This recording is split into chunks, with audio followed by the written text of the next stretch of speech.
God, thank you for being with us. Thank you for bringing us together. Thank you for giving us opportunities to talk to each other and deepen our faith.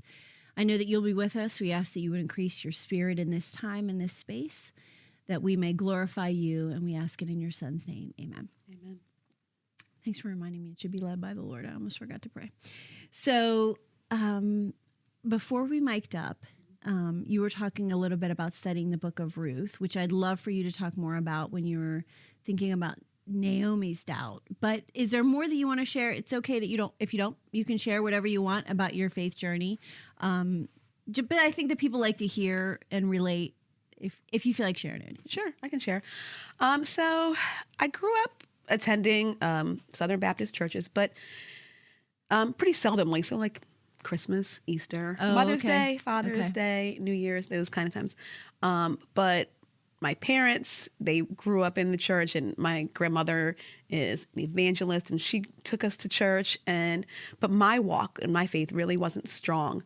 I would say that I was carried by the Lord's grace because of other people's prayers, which put me in situations where I was able to see the Lord working, even if I didn't recognize it. I came to know the Lord in college. I attended a religious school. And as a result, freshman year, everyone is required to get up and go to church and attend chapel during the week. And I think that really helped encourage me to at least question who the Lord is for myself. And then upon graduation, I decided, I really enjoyed going to church on the weekly basis and decided to make that a part of my regular practice. And that's when I started to come to really know the Lord. In a more personal way. Yes. Sounds like you have some stories that we should uncover over time, because you just snuck it in and you said there were times that the Lord was working whether I knew it or not. That sounds like a whole bunch of content right there. Sounds like story. I'm curious. That sounds like stories that I would want to hear, because I think that anytime any of us have a story like that, it encourages the rest of us. If I hear a story of how God worked in your life, that is really encouraging to me, and I think vice versa. And is there anything in particular that stands out? I would say post college, there were a few times where I created or found myself hanging out with people that I shouldn't have been hanging out with, or in situations I shouldn't have been in. I probably shouldn't say this, but I crashed 3 cars in 9 months, and they were all totaled. Everyone has car accidents. That's okay. By the way, be as transparent as you want to be here. We're not worried about, being perfect. You can be as transparent as you. We are very transparent around this table. We're very real. So let me just take that right off your mind. So yeah, just crashing 3 cars in 9 months and being in some unhealthy relationships. But each time the Lord provided exits for me and safety for me and protection over me, and would kind of call me back and say, like, I need you to go to, this service, or I need you to go and speak with this person, who would encourage me to attend and encourage me to study the Bible. Tell me, I'm really putting you on the spot here, but you're going with it, so I'm going to keep doing it. Tell me more about when you said the Lord would tell me to, because what I'm hearing is that was pretty early in your walk. And I know, because of my experience with people, there are a lot of people who are like, I don't know when the Lord is talking to me. I don't understand what people mean when they say God said. Can you speak to that a little bit? So that's a great question, because even myself, sometimes I question, how do I know when the Lord is speaking to me? Even now, I'm way more mature in my faith than I was in the past. But sometimes I'm like, I don't know if the Lord is speaking to me. Same. Yeah. Because you're not sure if it's your voice or his. And the more you care about something, the harder it is to discern. But it sounds like in those cases earlier, you really knew. So tell me a little bit about that. It would be more like the Lord will make a way for me to do something that was not within my plan. Or I would have this urge to wake up earlier than I normally would on a Sunday. I hadn't been attending church for several months, and all of a sudden I'm up at 6 a.m. Got it. And I slept for 2 hours, but I'm ready to go. Okay. Now, did you know at the time, or do you look back and say, that was clearly, now it's clear to me that was God? Or did you feel it at the time? Oh, at the time, I didn't have a clue. Okay, that makes more sense to me. why am I up after sleeping for 3 hours and I'm going to go to church and I go and I'm there. There were other moments in terms of my like baptism that I knew that he was saying, go right now. And I'm like, no, not right now. And then I start moving and I'm like, but I said not right now. And so. Okay. So there were times when it was more clear than others. Yes. And it sounds like the way that your family raised you and maybe your grandmother is what I heard really just instilled that in you. And I think the Bible kind of assures us that when we raise our children in that way, he's faithful to that. Yes. I think, and it's in there, So, thanks for sharing that. That's really good. Thank you. I really could talk to you for an hour about that. But we were going to talk about some ways that we cope with doubt. We're doing a really long series about doubt and how we cope with it and what we feel, questions we have. I want to normalize among the Christian community, at least those who participate with us and watch us, that doubts are normal and we don't have to be worried that somehow our faith is falling apart. Doubts are human and that God can really cope with them. And he wants us to come to him. And, Jeremiah 33:3 says, call to me and I will answer you and tell you great and unsearchable things you don't know. He's inviting us to talk to him about these things. And so we just want to do some work with normalizing doubt and understanding that it's okay to feel doubt. And you were, before we mic'd up and I stopped you because I was like, that's great, hold it. Can you tell me a little bit about what you were thinking? Because you said you've been studying the book of Ruth. Sure. Like everyone else, I have that question of like, what is God's plan for my life? Everything can be moving along seamlessly or, even on a bumpy road. And I'm just thinking sometimes, is this really what the Lord wants for me? Or why is this happening or not happening? Or I've been praying over this. So for me, that's sometimes where doubt comes into play, especially in the last several months. That's been the big question. And my Monday night Bible study just started, the book of Ruth. And so I was reading it just to get an overview for the first time. I'm not really thinking about my life, just looking to get some context. Right. But as I read it, I saw Naomi discussing her bitterness. And I thought, that bitterness comes from uncertainty. That bitterness comes from questions. That bitterness comes from sadness, things we all face in life. And it causes us to question, like, is this really what the Lord wanted from us? And so I just really related to that and had questions for myself that I didn't realize I had when I read that passage. Yeah. So Naomi is going through a really hard time. You want to give us a little context on Naomi? Sure. So she is a believer. Her husband and her children, they relocated to an unholy land just because of worldly circumstances, living in famine and looking for a better life. But after that move, she lost her husband and then she wound up losing both of her children. And she decided that she needed to return home, but she felt that the Lord had abandoned her and was actually punishing her. And so she had questions about who he was in her life and decided to return home. And her daughters-in-law decided to follow along with her on the journey. And twice she told them that they could leave and return. And Ruth didn't. She stayed with her. And eventually, Naomi's family was restored. Yeah, there's so much to tease out from that story. I think for those of us who've been in the church for a long time, there are echoes between Naomi and Job. And interesting parallels because Job's friends questioned if Job was being punished also. How do we deal? What do you think? And I'm asking you all the questions, so you're doing great. What is your thought on how we deal with trials as punishment? Because there's a lot of division in the church about this. Like, cultural things have happened to the United States, and things happen to us personally.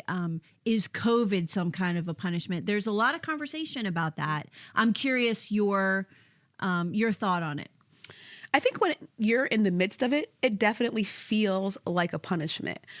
But if you reference the word and you go back to the New Testament and you're reading, you'll see that the Lord is not giving you a circumstance to punish you. Mm-hmm. He's giving you a circumstance to increase your dependency on him, mm-hmm, and your willingness to lean on him and your trust in him. And so I don't believe that the Lord gives us things purposely to punish us. Yeah, I think, thank you for answering that question. That's a really hard question, and I totally didn't prepare you for it, and you remain an awesome sport. So I think it's normal for us to feel like anything negative is some kind of a punishment. I think in the human economy, we feel like good is a reward and bad is a punishment. I tread lightly over this because there are a lot of people, even in my life, who are experiencing very real pain. So I don't say what I'm about to say to dismiss that pain or minimize it. I think what you said as an introduction is really important, which is God allows some things into our lives to draw us closer to him and to draw closer to us. They say there are no atheists in a foxhole. And what that means is when the trials come, it becomes very important for us to understand the existential realities in our lives. And so not to minimize pain or trials, and not to trivialize them into, oh, well, you weren't walking closely enough with the Lord, so he allowed this in your life. Everything is a case by case. And if you're experiencing pain, if you're experiencing issues like that, I think it's important to talk to a trusted Christian friend about how God is in that. But from a global standpoint, there are two things that came to mind. First, you just said it. Naomi's family was restored. I'm going to say some theologically maybe dicey things here, but that's okay because whatever. First, I would say that Naomi's family wasn't restored only for Naomi's sake. Mm-hmm. What we see, and when you say Naomi's family was restored, Ruth married Boaz and they had a child, which was a blessing to Naomi. But that was actually in the line of Jesus. And so God had a blessing for Naomi who had remained faithful, a blessing for Ruth who had remained faithful, but he had a much bigger plan that he was executing. And I think there's something for us to understand there. In the midst of pain, it's hard for us to see beyond our own lives, and that's totally normal. And God wants to comfort us, and he wants to bring people around us who love us, and he does not want us to feel alone or isolated in our pain. Pain is part of the human experience, but he will comfort us.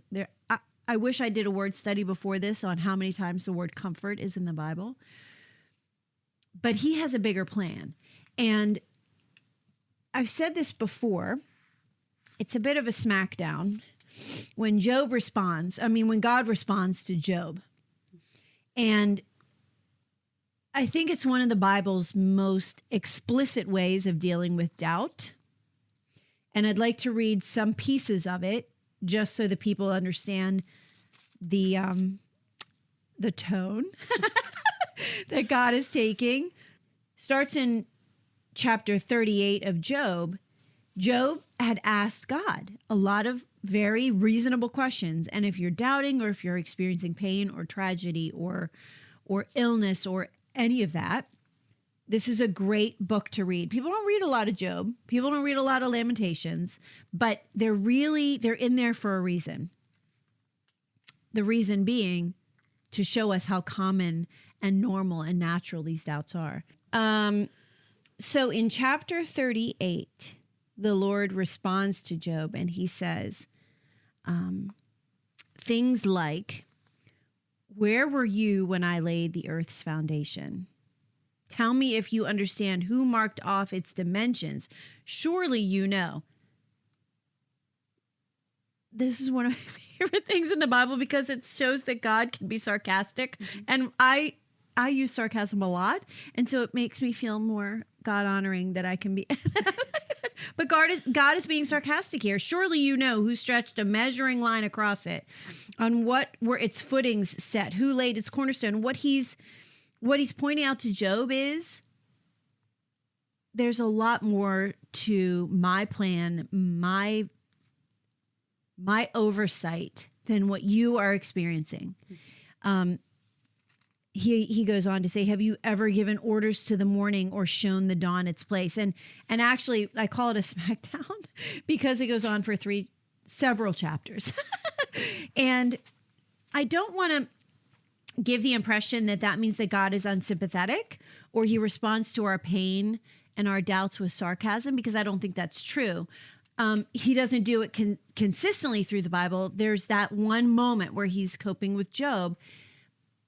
But I think it's worthy for us to spend some time thinking about that. I don't know. I hate to say, as Americans, I feel like I say that all the time, but we're very self-centered. And I don't think that's doing our faith any favors. It's hard because of our natural self-centeredness. It's hard for us to remember God's plan is bigger than me. And what I'm experiencing right now might not be about me at all. It's just my piece of God's plan. And that forces us to really deepen our faith, because then we have to reconcile, is God sovereign? Is God good? These are huge questions. But I think it starts with an understanding of it's bigger than me. And then we have a question to reconcile. Am I going to trust that, or am I going to reject that and not want to participate in it? Which, by the way, we don't really get that much of a choice. We have to participate in God's creation, whether we like it or not. Do you think that there's something to what I'm saying? What are your thoughts on what I'm pointing out? I wholeheartedly agree. The Lord wants us, and he designed us to be a part of a community. And while we have this inclination due to our sin to focus on ourselves and want to isolate ourselves from the community and focus on what is best for us, that's not a part of his plan. And I think that's one of the ways in which doubt comes to play, because we're so focused on what's happening to us in this exact moment that we're not seeing where we fit in terms of our family community, our local community, the Christian community, our regional, the global community, because the Lord isn't focused on one specific place within the United States or on the Western Hemisphere or northern and southern hemisphere. Yeah, I think there's four. Right? He's not focused on that. This is his atmosphere, and he's moving all around it. And he's weaving it together. Yeah. All the time he's weaving it together. Yeah, for our good and his glory. Absolutely.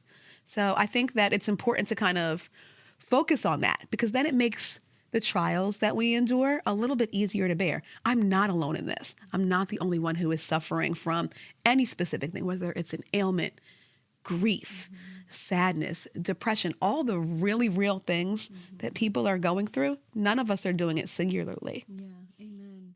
And it's interesting, from your story comes another piece that I think it's helpful for us to focus on. We have a choice about our intentionality to see him or not see him. Earlier you said, well, I didn't really know at the time, but now I look back and I can see that he was at work. Yep.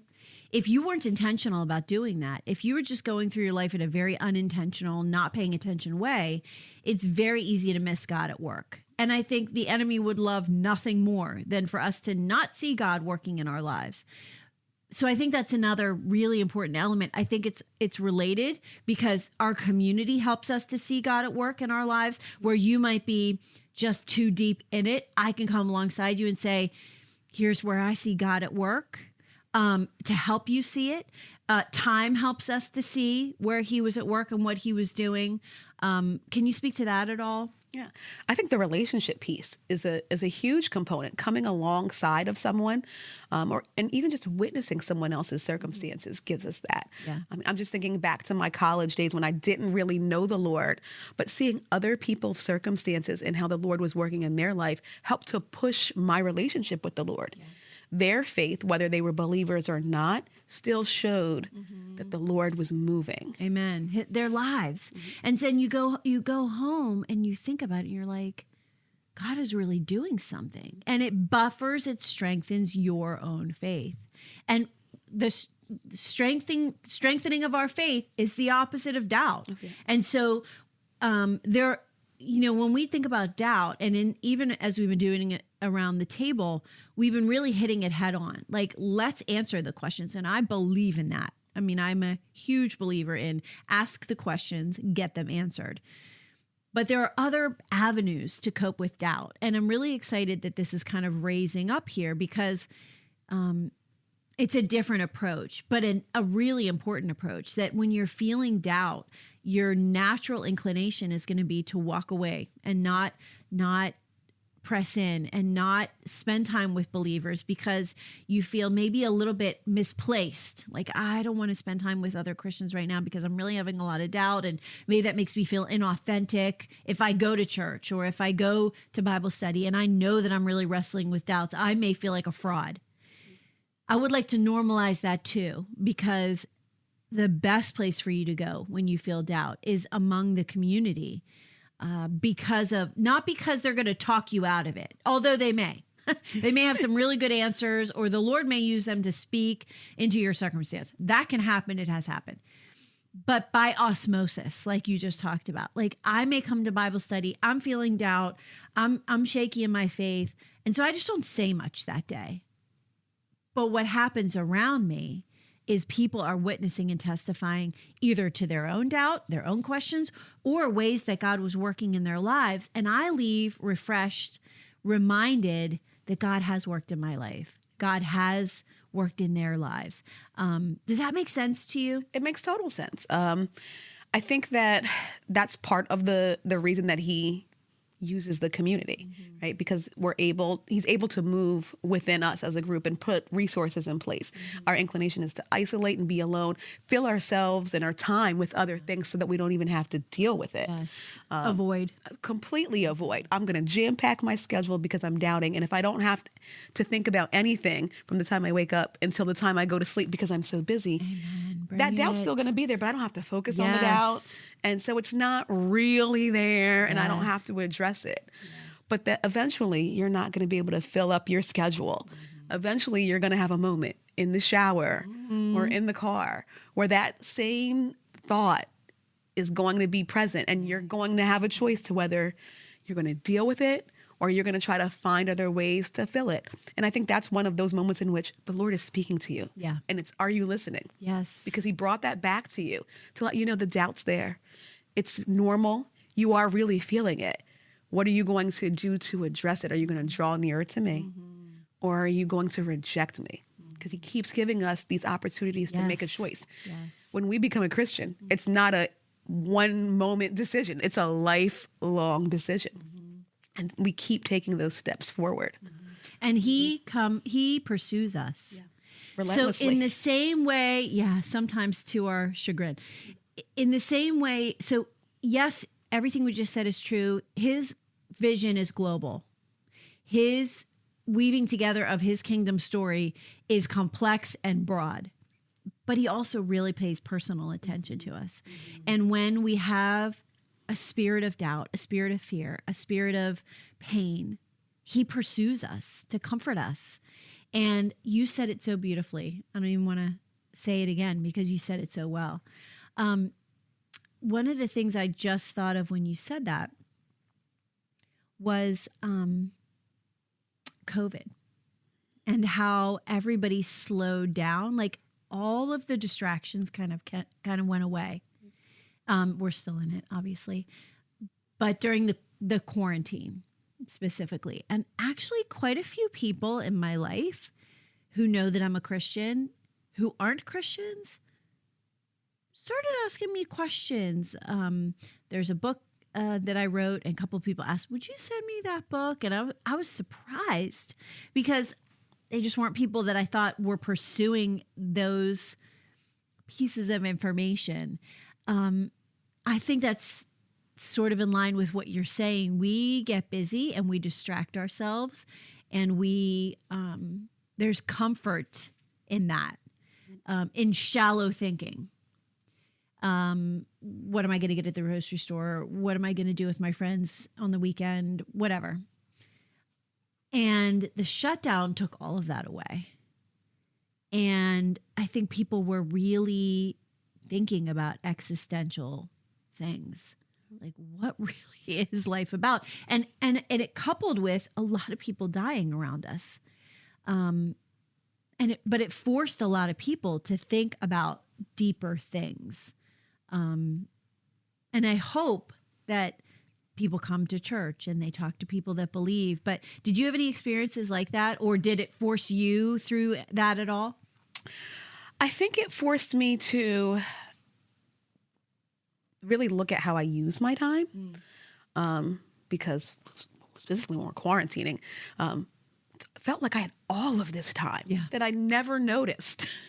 There's 24 hours a day, and you can really use them, but am I using them for my good, for my community's good? Am I using it for the Lord? In what ways am I using this time? Am I treating myself the way the Lord wants me to treat myself? Am I responding to others in a way that he wants me to respond to people, believers and non-believers? Which goes back to what you were saying, people who are questioning, they came to us with questions or doubts or fears, and our response to them really showed who we were. Yeah. So I did have that, but I also felt that sense of isolation just because of my own personal circumstances. I felt very much alone. And so the Lord was really comforting for me through the word. There's so many ways that he's reaching out to us. It's not just our community, because we were forced to stay away from our community, minus virtual Zooms and Google meetings and all of that. But we didn't have that one-on-one personal face-to-face interaction. Three-dimensional. Yeah, which I mean, it was great, but it still made you feel isolated because you have to shut that computer down eventually. Yeah. But what never leaves is your Bible. Like, it's in your home and it's there, and it was on my phone, and or the gospel music that really helped hearing it and seeing it. And so I'm hearing you make a decision during the shutdown to steep yourself in the Lord and not allow yourself to feel isolated, but knowing that he's always there. That's really good. That's really good. Is there more you want to say about Naomi or other doubts? I feel like this has been a really productive conversation. I just want to kind of give you the opportunity to go because you've been great. Thank you. I think the only other thing I want to say about Naomi is, it's normal, to have doubts, big doubts, small doubts. But while she had doubts, she still knew that she was called by the Lord to conduct herself in certain ways, and she still followed that. And that was an encouragement to someone else and led Ruth to know the Lord in a way that she would not have had Naomi not had that doubt. Oh, that's good. Say more. What do you mean by living a life of faithfulness? Because I want to remind you, some of the people that listen to us on the radio, a podcast, watch us on YouTube, they're very young in their faith. And so you and I are talking about it with a shorthand of like, we know the story and we know the bigger story. But when you say living a life of faithfulness and how that was a witness to Ruth, can you dig into that just a tiny bit? Sure. So Naomi still followed the Lord's plan for what she was supposed to do upon the death of her husband and children. She was to return to her homeland and seek her community. Her community was while her life wasn't going to be easy as a widow, she was still called to come back and be supported by her community.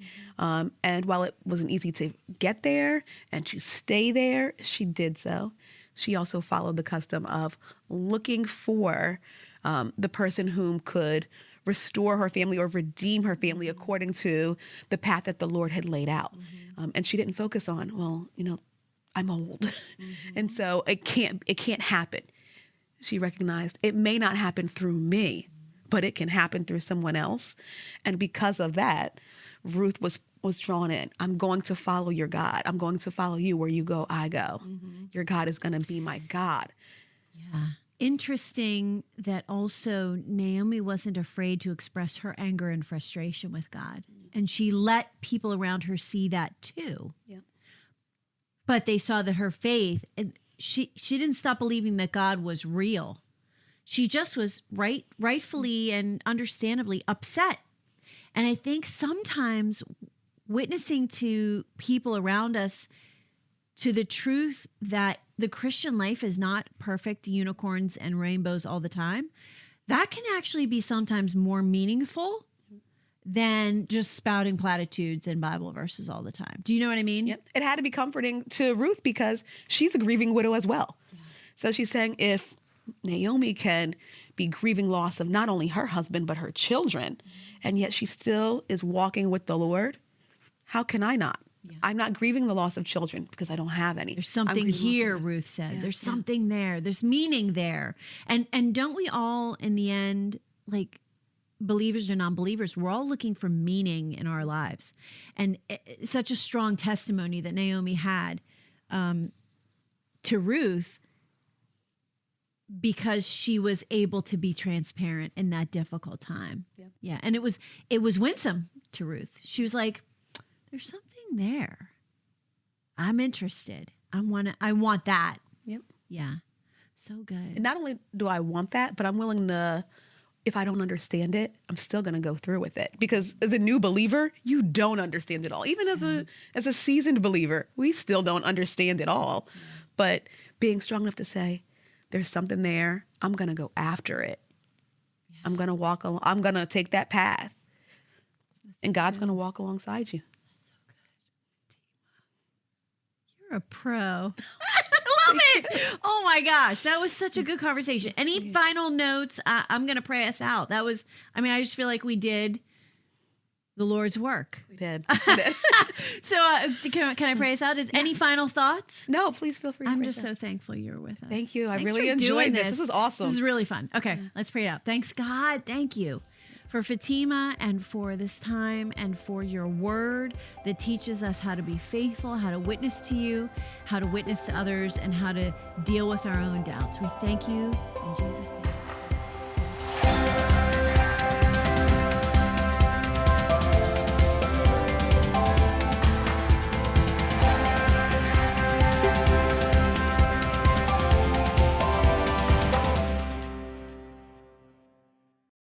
Hi, I'm Holly, and I'm the primary teacher and author here at Study with Friends. My education is from a Reformed theological seminary, so you'll see that come through as we teach and study together. But on occasion, I'll introduce concepts from other doctrines when I think they shed light on the material, just so that we can have a well-rounded understanding of lots of different perspectives on the text. We strongly believe that you should know and understand who's teaching you the Bible. And so you can learn more about me at studywithfriends.org or zondervan.com. We're just really glad you're here.